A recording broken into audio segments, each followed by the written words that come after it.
हे, तुम्हें पता है कि दुनिया में एक बहुत ही बड़ी कंफ्यूजिंग चल रही है और वो भी डायनासोर्स को लेकर। जैसे कि ये डायनासोर है बट ये नहीं है, ये है बट ये नहीं है, और नहीं ये। Take example of a mosasaurus, जो कि डायनासोर नहीं बट एक मरीन लिजर्ड है। Basilosaurus, it's literally a whale, एक प्राचीन व्हेल है ये। और यहाँ तक कि डिमेट्रोडोन, ये लिटरली हमारा रिलेटिव है। आई मीन हम इंसानों का, हम हाथी नहीं है बट टेक्निकली हम मैमल्स का रिलेटिव है, ना कि कोई टीरेक्स वीरेक्स का। एक्चुअली ये डायनासोर के आने के 4 करोड़ साल पहले पृथ्वी से विलुप्त हो चुका था। Then how it's a dinosaur, right? So there is a one question, अगर ये डायनासोर नहीं है तो आखिरकार ये है क्या? एंड असली डायनासोर कौन है? Okay, to understand that question, you have to understand a specific word, the dinosaur. देखो, ये जो वर्ड है ना डायनासोर, ये बहुत ही पुराना या एंशियंट नहीं। अब मेरा मतलब है कि डायनासोर पुराना है, 20 करोड़ साल पुराना, बट डायनासोर वर्ड ये बहुत ही पुराना नहीं। ये आया था 1841 को द बायोलॉजिस्ट रिचर्ड ओवन के द्वारा। Okay, let me give you a simple story, ठीक है, जो कि रिलेटेड है डॉक्टर गिडोन मेंटल से। डॉक्टर गिडोन एक डायनासोर शिकारी थे। टेक्निकली वो अपनी बीवी के साथ डायनासोर की हड्डियां ढूंढते थे, लाइक दैट वे। तो एक दिन उन्होंने अपनी बीवी के साथ एक डायनासोर के दांत की खोज की, जिसे औपचारिक रूप से 1825 में पहचाना गया और नाम रखा गया the इग्वानाडोन।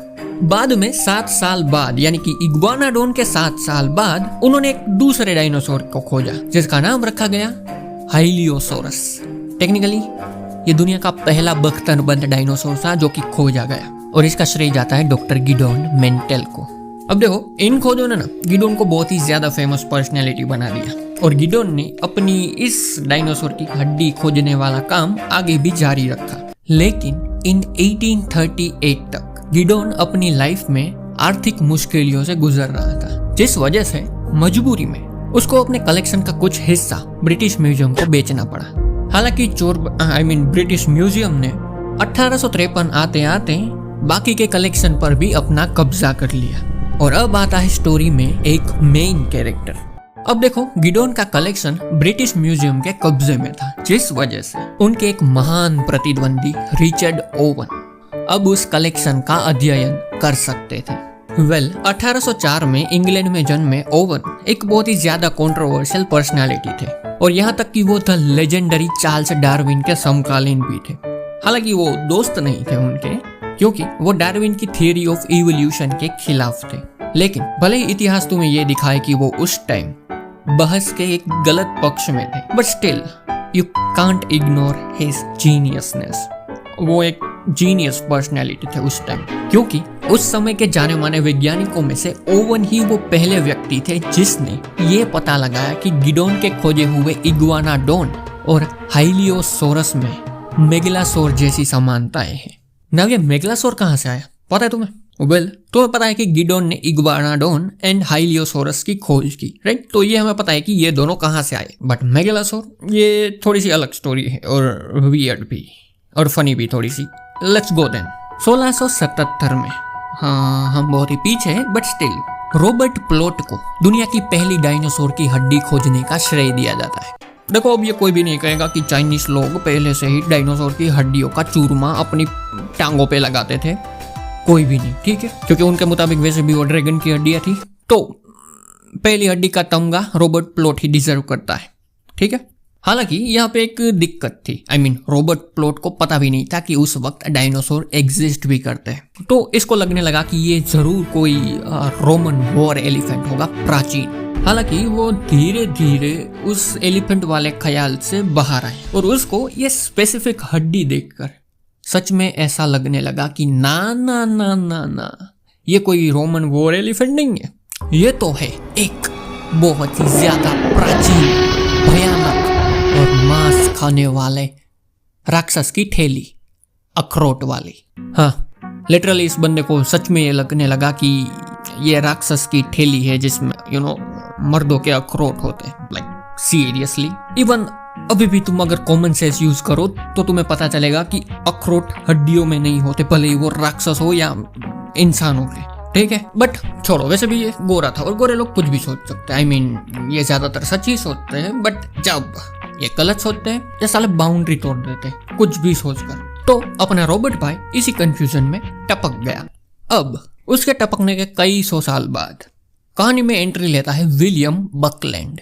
William Buckland geology professor था ऑक्सफोर्ड यूनिवर्सिटी में। अब देखो, बकलैंड ना कोई प्रोफेशनल फॉसिल एक्सपर्ट नहीं था, ठीक है, बट इवन इतिहास उसे कलरफुल बंदे के रूप में दिखाता है, एकदम कलरफुल कूल बंदे टाइप का। लेकिन बकलैंड ने कैंपस के संग्रहालय के अनऑफिशियल अध्यक्ष के रूप में भी काम किया था और संग्रह के लिए नमूने खोजने के लिए इसने दुनिया भर की यात्रा की। और इन्हीं यात्रा में उसे इंग्लैंड में 1815 में एक बहुत ही इम्पोर्टेंट खोज मिली और वो खोज थी एक जानवर की हड्डियां।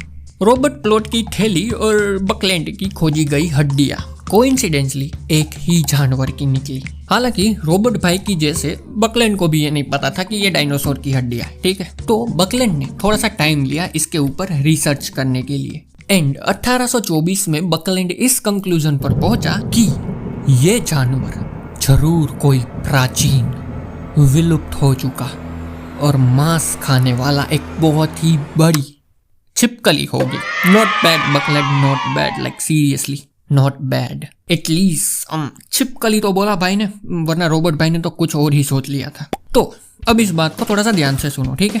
रॉबर्ट प्लॉट ने 1877 में पहला डायनासोर की हड्डी खोजी। विलियम बकलैंड ने दुनिया के पहले डायनासोर का नाम दिया और दुनिया के पहले डायनासोर का नाम था मेगलोसोरस। बकलैंड ने यह नाम सोच समझ कर रखा था, मेगलोसोरस, जिसमें मेगास का मतलब होता है कि लंबा या बड़ा एंड सोरस क्योंकि बकलैंड को पता था कि ये जरूर कोई छिपकली होगी, दैट्स वाई उसने पीछे सोरस लगा दिया। सोरस का मतलब होता है कि छिपकली। मेगलोसोरस 6 मीटर लंबा और 700 किलो वजनी कार्निवोरस डायनासोर था जो कि मिडिल जुरासिक एज यानी कि आज से 166 से 168 मिलियन साल पहले जिंदा था। तो अब हमें पता है कि मेगलोसोरस कहाँ से आया, राइट। तो सीधे चलते हैं मेन स्टोरी के ऊपर। तो जब रिचर्ड ओवन ने ये तीनों डायनासोर और उनमें कुछ स्पेसिफिक समानताएं देखी तो वो इतना अमेज हुआ कि उसने इन तीनों को एक अलग ही ग्रुप बना दिया और इनके जैसे स्पेसिफिक जीवों के लिए, और वो ग्रुप था डायनासोरिया, मींस टेरिबल लिजर्ड्स। और इसके बाद तो ओहो, दुनिया में एक होड़ सी मच गई, मानो दुनिया पर कोई पागलपन सवार हो गया हो इन जानवरों की हड्डियां ढूंढने का और इन जानवरों के बारे में जानने का। लोग नए नए स्पेसिफिक डायनासोर ढूंढते गए और उन्हें नए नए नाम देते गए। लोगों ने उनकी एक बिल्डिंग सिस्टम तैयार की उन्हें ऑर्गेनाइज करने के लिए, और उन लोगों में एक व्यक्ति था और वो व्यक्ति एकदम लेजेंडरी टाइप का था, लिटरली। वो था the architect of the theory of evolution by natural selection, the father of evolution, Charles Darwin. अब यहाँ पे एक सोचने वाली बात है, डार्विन के समय से पहले जीवन जी रहे स्पीसीज या विलुप्त हो चुके स्पीसीज को लोग किस तरह ऑर्गेनाइज करते थे? करते भी थे या फिर नहीं करते थे? अगर करते थे तो कैसे करते थे? वेल, डार्विन से पहले ये और इवन आज भी ये बायोलॉजिकल क्लासिफिकेशन फेमस था जिसे कहते हैं लीनियन सिस्टम, जो कि बनाया गया था कैरोलस लीनियस के द्वारा। नाउ देखो, इस चार्ट में ना जो डोमेन है वो सभी प्रजातियों की उत्पत्ति है।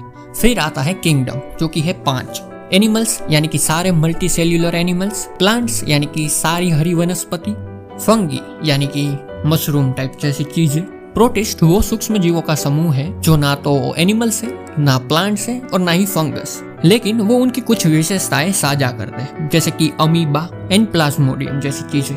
प्रोकैरियोट्स जिसमें है बैक्टीरिया और ब्लू एंड ग्रीन आल्गी। फिर आता है फाइलम यानी कि संघ, एंड फिर आता है क्लास जिसमें पता चलता है कि वो एनिमल किस क्लास का है, जैसे कि वो मैमल्स है या बर्ड है या एम्फीबियन है या रेप्टाइल है जैसी चीजें।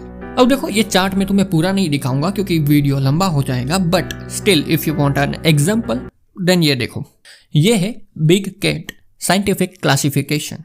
You can pause a video if you like then. हालांकि इसमें एक दिक्कत है, लीनियस सिस्टम जीवित चीजों को बस ऑर्गेनाइज ही करता है, जैसे कि वो किस टाइप का है, किस फैमिली से रिलेट करता है, and that's it. But Darwin Darwin सिर्फ ऑर्गेनाइज नहीं करता, ये लिटरली सबको एक दूसरे से कनेक्ट करता है ऑर्गेनाइज करके।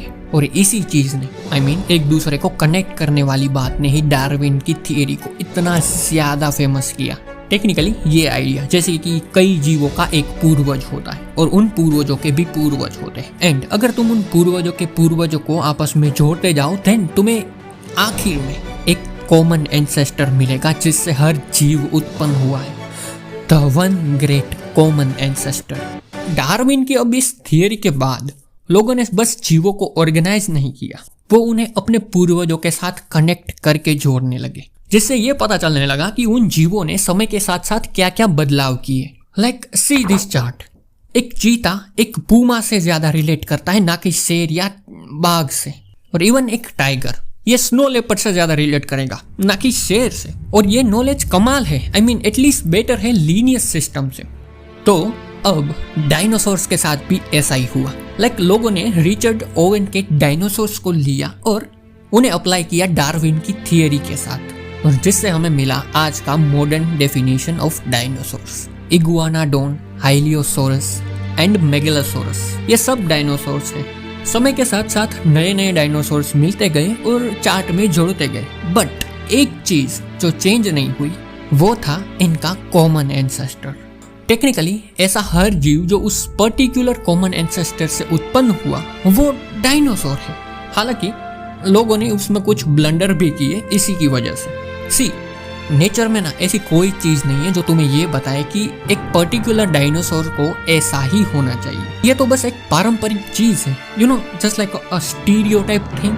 क्योंकि हम सब ये मानते हैं, हमने रूल्स बनाए, हमने बनाया है डेफिनेशन ऑफ डायनासोर्स। क्योंकि उस समय लोगों को जो भी एंशिएंट जीव मिलता दैट्स अ डायनासोर। मतलब कि ऐसी कोई भी चीज जो भयानक दिखती हो और 4 पैरों पर चलती हो या फिर 2 पैरों पर, लोगों के मुताबिक वो डायनासोर। तो कैसे पता लगाएं कि वो मिली हुई चीज डायनासोर है या नहीं? Well there are some rules. जैसे कि उड़ने वाली चीज वो डायनासोर नहीं है, और ना ही तैरने वाली, और ना ही एक क्रोकोडाइल। ठीक है, मुझे लगता है कि तुम ऐसा नहीं समझोगे। That's why let's deep dive into it.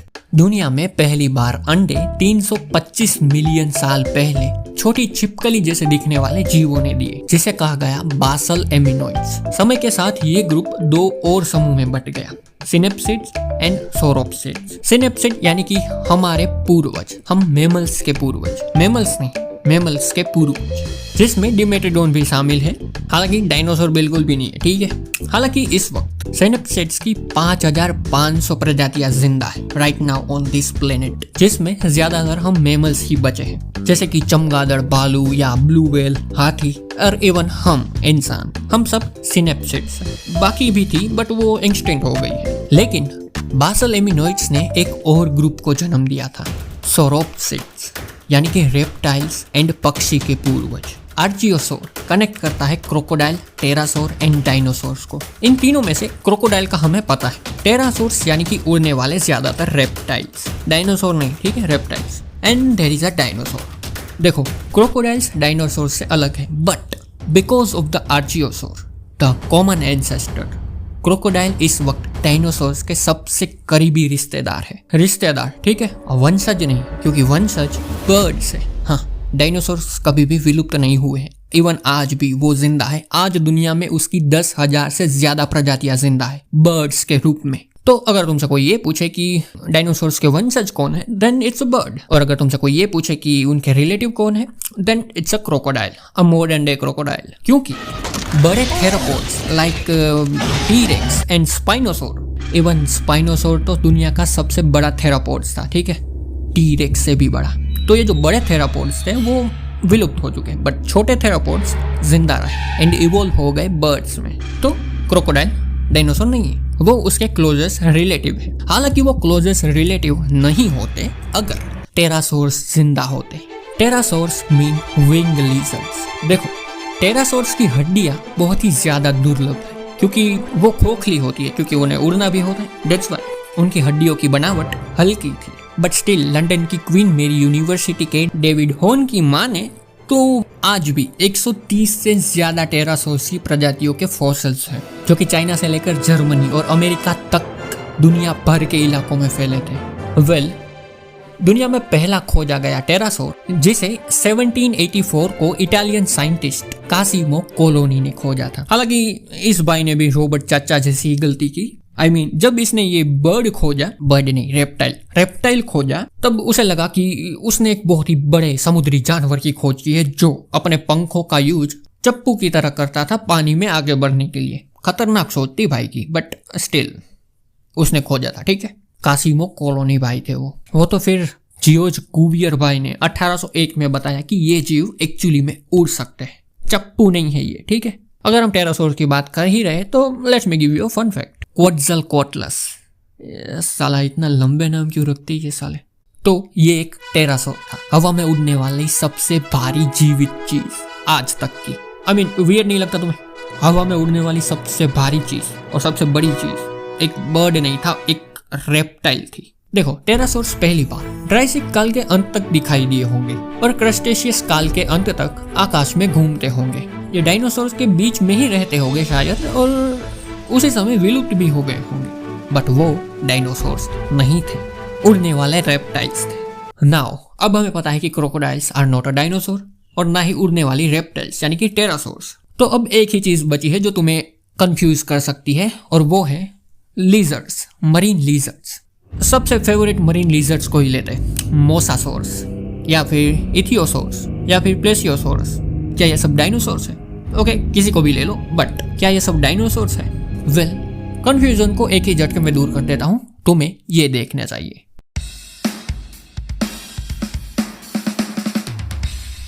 You can सी मोसासोर सोरोप्सिड्स का हिस्सा तो है, बट डायनासोर वाले ग्रुप से बहुत ज्यादा दूर है। इवन मोसासोर क्लोजली रिलेट करेगा सांप से, या फिर तुम्हारे पीछे कोई अगर छिपकली बैठी हो तो उससे, रादर देन डायनासोर। डायनासोर बहुत ही दूर है इससे। एंड प्लेसियोसोर ये टर्टल से रिलेट करेगा, ना कि डायनासोर से। हे, डिमेट्रिडोन, यहाँ रहा। You can see the Dimetrodon right here. जैसे कि मैंने पहले कहा, ये हमारा रिलेटिव है। देखो, इसके नीचे मेमल्स की लाइन जा रही है और यहाँ हम हैं, जिससे ये कनेक्ट होता है हमसे। हालांकि ये मेमल तो नहीं है, बट ये हमारा रिलेटिव जरूर है, बट डायनासोर तो बिल्कुल भी नहीं है, ठीक है। So no crocodile, no pterosaur and no marine lizards. तो अब तुम्हें पता है कि कौन सी चीज डायनासोर है और कौन सी चीज एक मरीन लिजर्ड है और कौन सी चीज एक टेरासोर और कौन सी चीज क्रोकोडाइल, ठीक है। But still there are nothing wrong, like seriously, जैसा कि मैंने पहले ही कहा, नेचर में ऐसी कोई चीज नहीं है जो तुम्हें ये कहे कि डायनासोर्स को कैसा होना चाहिए। ये हमने बनाया, इट्स जस्ट अ नेम। अगर तुम्हें किसी मोसासोर्स को डायनासोर कहना है, यू कैन से इट, या एक टेरासोर को डायनासोर कहना है, यू कैन से इट। हाँ, साइंटिफिकली तुम गलत होगे, but it's just a dinosaur, right. ये हमने बनाया, कोई दिक्कत नहीं है टेक्निकली। सो वीडियो के अंत तक आ गए हैं, तो अब मैं तुम्हें 3 बातें बताना चाहता हूँ, ठीक है। पहली चीज, सब्सक्राइब करके लाइक मारो, ठीक है। और दूसरी चीज, तुम्हारा फेवरेट डायनासोर कौन सा है मुझे कमेंट बॉक्स में बताओ। एंड तीसरी चीज और मेन चीज, ये गेंडा है, rhinoceros, CEROS, ceros, not SAURUS, saurus, rhinoceros. तुम्हारा तो पता नहीं, लेकिन बचपन में मैं बहुत ही ज्यादा कंफ्यूज था इसके लिए। ये डायनासोर बिल्कुल भी नहीं हो सकता, लेकिन आज मुझे पता चला कि मेरी कंफ्यूजिंग साले स्पेलिंग मिस्टेक थी। Okay, that's it and bye. Subscribe मारो।